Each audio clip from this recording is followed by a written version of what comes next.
Hello friends, అందరికీ నమస్తే అండి. Welcome to our channel. Andhra Pradesh రైతులకు గుడ్ న్యూస్. ఈరోజు క్యాబినెట్ మీటింగ్లో అన్నదాత సుఖీభావ పథకానికి సంబంధించినటువంటి మూడో విడత పేమెంట్ రిలీజ్ డేట్ అనేది ఫిక్స్ చేయబోతున్నారు మంత్రులు. ఈ యొక్క టాపిక్ సంబంధించి ఈ వీడియోలో క్లియర్గా ఇన్ఫర్మేషన్ అనేది అందిస్తాను. రైతులకు సంబంధించి ఎవరికైనా సరే ఫస్ట్ ఇన్స్టాల్మెంట్, సెకండ్ ఇన్స్టాల్మెంట్లో పేమెంట్ కనుక అన్నదాత సుఖీభావ పథకానికి సంబంధించి రాకపోయినట్లయితే మీరు కొన్ని తప్పులను అయితే చేసి ఉంటారనమాట.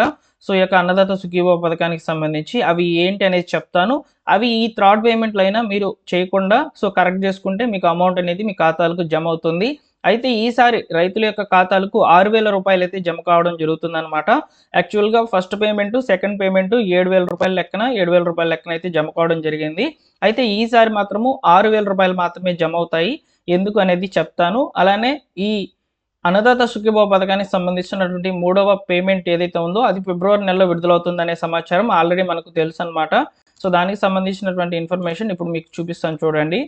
ఇక్కడ చూసుకున్నట్లయితే అకౌంట్లోకి 6,000 ఎప్పుడంటే రైతులకు అన్నదాత సుఖీభావ పథకం కింద 2 విడతల్లో 14,000 రూపాయలు చొప్పున జమ చేశామని చెప్పి మంత్రి అచ్చెన్నాయుడు గారు అయితే తెలియజేశారనమాట. ఫిబ్రవరిలో 6,000 జమ చేస్తామని చెప్పి ప్రకటించి ఉన్నారు. కాబట్టి మనకు ఫిబ్రవరిలో అమౌంట్ అనేది విడుదలవుతుంది అనే సమాచారం ఆల్రెడీ తెలుసు. అయితే తెలిసినప్పటికీ కూడా రైతులు కొన్ని తప్పులను చేసుకోవడం వల్ల ఈ యొక్క అన్నదాత సుఖీభావ పథకానికి సంబంధించినటువంటి పేమెంట్ విడుదలైనప్పుడు వారి యొక్క ఖాతాలకైతే జమ కావడం లేదు. ఇప్పుడు నేను మీకు చెప్తాను అన్నదాత సుఖీభావ పథకానికి సంబంధించినటువంటి ప్రొసీడింగ్స్ అనేటివి ఎలా ఉంటాయి, అదేవిధంగా ప్రభుత్వం ఏం చెప్తుంది, వాటిని ఎలా మనం ఫాలోఅప్ చేయాలనేది చెప్తాను. ఓకేనా?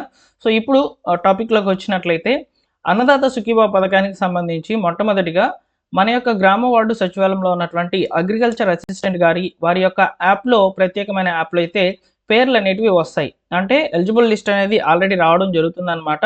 ఈ ఎలిజిబుల్ లిస్ట్ ప్రకారము ఎవరైతే పేర్లు అయితే వచ్చున్నాయో వారు తప్పనిసరిగా ఈకేవైసీ అనేది చేసుకోవాలి. చాలామంది రైతులు ఏం చేస్తున్నారంటే అన్నదాత సుఖీభావ పథకానికి సంబంధించి రైతులకు ఆటోమేటిక్గా డబ్బులు అనేటివి పడతాయని అనుకుంటున్నారనమాట. అలా కాదండి. ఎవరైతే రైతులు ఉన్నారో అగ్రికల్చర్ అసిస్టెంట్ గారి దగ్గరికి వచ్చినప్పుడు పేర్లు వారు తప్పనిసరిగా ఈకేవైసీ అనేది థంబ్ అనేది ఇచ్చినట్లయితేనే మీకు పేమెంట్ అనేది విడుదలైనప్పుడు మీ ఖాతాలకు చేరుతుంది. ఇక్కడ ఎందుకు ఈకేవైసీ వేయాలి అంటే మీరు లైవ్లో ఉన్నారా లేదా, ప్రభుత్వం ఇచ్చేటువంటి నిధులు రైతులకు చేరాలి. రైతులు నిజంగా లైవ్లో ఉంటేనే మీ ఖాతాలకు డబ్బులు చేరితే మంచిది కదా. కాబట్టి దాని కొరకు వీళ్ళు బ్రతికి ఉన్నారా లేదా అనే దాని కొరకు ఈకేవైసీ అనమాట, సింపుల్గా చెప్పాలంటే. కాబట్టి ఈకేవైసీకి పేర్లు వస్తాయి. ఈకేవైసీకి పేర్లు కూడా ఈ మంత్లోనే వస్తాయి. నేను తప్పకుండా తెలియజేస్తాను. అగ్రికల్చర్ అసిస్టెంట్ గారు లాగిన్కి అయితే వస్తాయి పేర్లు. వారు రైతుల దగ్గర అందరి దగ్గర కూడా ఈకేవైసీ చేయించాలి, అంటే థంబ్ అనేది చేయించాలన్నమాట. వన్స్ థంబ్ అనేది కంప్లీట్ చేసుకున్న తర్వాత స్టేటస్ అనేది చెక్ చేసుకోవాలి. స్టేటస్ అనేది చెక్ చేసుకోవాలనుకుంటే అన్నదాత sukhibhava.ap.gov.in అనే వెబ్సైట్లోకి అయితే రావాలి. వచ్చిన తర్వాత నో యువర్ స్టేటస్ మీద క్లిక్ చేయాలి. క్లిక్ చేసిన తర్వాత రైతు ఎవరైతే ఉన్నారో వారి యొక్క ఆధార్ నెంబర్ అనేది ఇక్కడ ఇవ్వాలి. ఇచ్చిన తర్వాత ఇక్కడ క్యాప్చా కోడ్ ఏదైతే ఎల్లో కలర్లో కనిపిస్తుందో ఆ క్యాప్చా కోడ్ని ఇందులో ఇచ్చేసి సెర్చ్ మీద క్లిక్ చేయాలి. సెర్చ్ మీద క్లిక్ చేసినప్పుడు మీ పేరు, మీ ఊరు, మీ యొక్క ఆధార్ నెంబర్, ఈ వివరాలన్నీ కూడా వస్తాయన్నమాట. వచ్చిన తర్వాత మీరు ఎలిజిబులా ఇన్ఎలిజిబులా చూపిస్తుంది. అదేవిధంగా ఈకేవైసీ గురించి చూపిస్తుంది అనమాట. ఈకేవైసీ అనేది అప్డేట్ చేసిన తర్వాతనే మీకు ఈ యొక్క నో యువర్ స్టేటస్ అనేది అప్డేట్ అవుతుందన్నమాట. కాబట్టి నెక్స్ట్ స్టెప్ ఈ ఈకేవైసీ అనేది వేస్తున్నారా లేదా, అప్డేట్ అయిందా లేదా చెక్ చేసుకోవాలి. అన్నీ కూడా ఎలిజిబుల్ అనే రావాలి. ఎక్కడైనా సరే పెండింగ్ కనుక ఉన్నట్లయితే మీకు ఈ పథకానికి సంబంధించి వచ్చేటువంటి డబ్బులు అయితే రావు. అలానే ఇక్కడ అన్నదాత సుఖీభావ పథకానికి సంబంధించిన కొత్త రూల్ ఏంటంటే కుటుంబంలో ఒకరికి మాత్రమే అన్నదాత సుఖీభావ పథకానికి సంబంధించిన నిధులు అనేటివి వస్తాయి. అంటే ఎగ్జాంపుల్కి ఇప్పుడు మీ కుటుంబంలో ఒక ముగ్గురికి పొలం ఉంది, ముగ్గురికి కూడా వేరు పట్టాదారు పాస్బుక్స్ అనేవి ఉన్నాయి. ఇక్కడ మీరు ముగ్గురు కూడా అన్నదాత సుఖీభావ పథకానికి సంబంధించి రిజిస్టర్ కనుక అయినట్లయితే మీకు ఇక్కడ కేవలం మీ ముగ్గురులో ఒకరికి మాత్రమే అన్నదాత సుఖీభావ పథకానికి సంబంధించిన నిధులు అనేటివి చూపిస్తుంది. ఇక్కడ ఎలిజిబుల్ స్టేటస్లో already family beneficiary are involved in your family అని చెప్పని అయితే రావడం జరుగుతుంది అనమాట. కాబట్టి ఇలా కూడా వస్తుందన్నమాట. అన్నదాత సుఖీభావ పథకానికి సంబంధించి మీరు స్టేటస్ అనేది చెక్ చేసుకున్నప్పుడు ఈ విధంగా అయితే రావడం జరుగుతుంది. ఇలా వస్తే దీనికి కారణం ఏంటంటే మీ ఫ్యామిలీలో ఆల్రెడీ బెనిఫిషరీ అయితే ఉన్నారని అర్థము. ప్రభుత్వం యొక్క రూల్ ప్రకారము మీ యొక్క ఫ్యామిలీకి సంబంధించి ఒకరికి మాత్రమే అమౌంట్ అనేది విడుదల చేయడం జరుగుతుందని చెప్పి తెలుస్తుంది అనమాట. కాబట్టి ఇదన్నమాట ఫైనల్గా ఇన్ఫర్మేషన్. అన్నదాత సుఖీభావ పథకానికి సంబంధించి ఫ్యామిలీలో ఒకరికి మాత్రమే వస్తుందని చెప్పి మీకు మరొకసారి అయితే తెలియజేస్తున్నాను. నెక్స్ట్ చూసుకున్నట్లయితే ఇక్కడ స్టేటస్ అంతా కూడా చెక్ చేసుకున్న తర్వాత సో మీ యొక్క వివరాలన్నింటినీ కూడా సో మళ్ళీ ఎలిజిబుల్ లిస్ట్లోకి అయితే పంపిస్తారనమాట. ఆల్రెడీ ఇక్కడ మనము నోయో స్టేటస్ చెక్ చేసుకున్నప్పుడు ఎలిజిబుల్ లిస్ట్లో అయితే ఉంటాం కాబట్టి ఇంక మనకు పేమెంట్ అనేది విడుదలవుతుంది.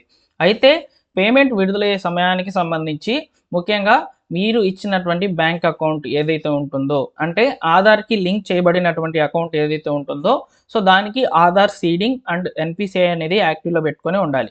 సో ఇలా చాలామంది కూడా మిస్ అవుతున్నారు పేమెంట్స్ అనేటివి. ఆధార్ సీడింగ్ చేయించుకోక అలానే ఎన్పిసి అనేది యాక్టివ్ చేయించుకోకుండా ఉండడం వల్ల అమౌంట్ అనేది కోల్పోతున్నారనమాట. సో అయితే ఇక్కడ ఎన్పిసిఐ లింక్ అంటే ఏంటి, ఆధార్ సీడింగ్ అంటే ఏంటి? సో ఇక్కడ మనకు ముఖ్యంగా అకౌంట్స్ 1 లేదా 2 కనుక ఉండినట్లయితే ఎన్పిసిఐ లింక్ అనేది ఒక్కదానికి మాత్రమే అవుతుంది, ఒక అకౌంట్కి మాత్రమే అవుతుంది. ఆ అకౌంట్కి ఏదైతే అయి ఉంటుందో దానికి ఆధార్ సీడింగ్ కంపల్సరీ చేయించుకోవాలన్నమాట. సో దీని వరకు ఆల్రెడీ ప్రీవియస్గా మన ఛానల్లో వీడియోస్ అనేవి ఉన్నాయి, ఎన్పిసిఐ అనేది ఎలా లింక్ చేసుకోవాలి మొబైల్లో అని చెప్పని.